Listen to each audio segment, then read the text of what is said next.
type of vitamin E found in nuts, may prevent asthma attacks by reducing airway inflammation. Sufferers of the common breathing condition taking it as part of a U.S. study were also found to have less sticky mucus in their lungs. Experts say the findings raise the possibility of asthma being kept under control by changing diet or taking a supplement. The form of vitamin E that brought these beneficial effects is gamma-tocopherol, which is abundant in nuts, such as walnuts and pecans, and in the legume peanut, as well as seed oils such as corn, soybean and sesame. This type has drawn little attention compared with alpha-tocopherol, the form most commonly found in vitamin E supplements.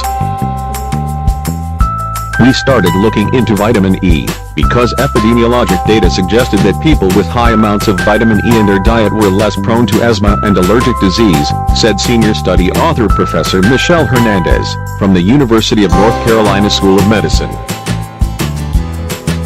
Researchers started looking into vitamin E because previous studies suggested that people with high amounts of vitamin E in their diet were less prone to asthma and allergic disease.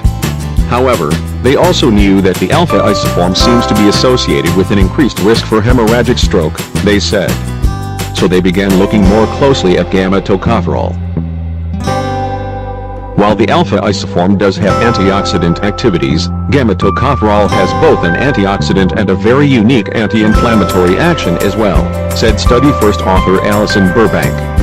That anti-inflammatory effect is what we think made the difference in this study. Participants in the study were randomized into two groups that received either gamma-tocopherol supplement or a placebo for 2 weeks. At the end, they were asked to cough up sputum. They also underwent an lipopolysaccharide challenge, which involves inhaling a substance that causes inflammation in the lung, and then coughing up more sputum.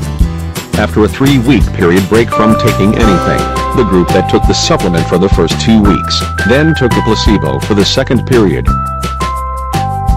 The advantage of a crossover design like this is that we are able to compare the subjects to themselves, said Burbank. And what we found is that when people were taking the vitamin E supplement, they had less eosinophilic inflammation.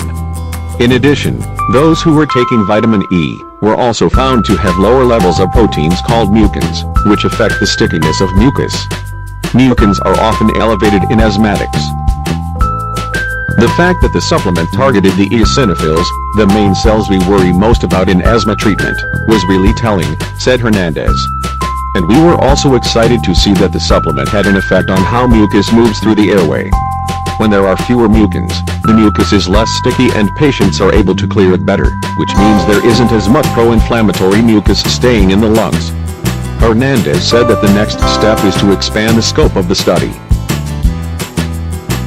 We'd like to do this over a longer time frame and establish whether it's safe in less healthy adults, Hernandez said.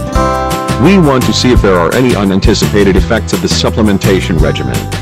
The results were published in the Journal of Allergy and Clinical Immunology.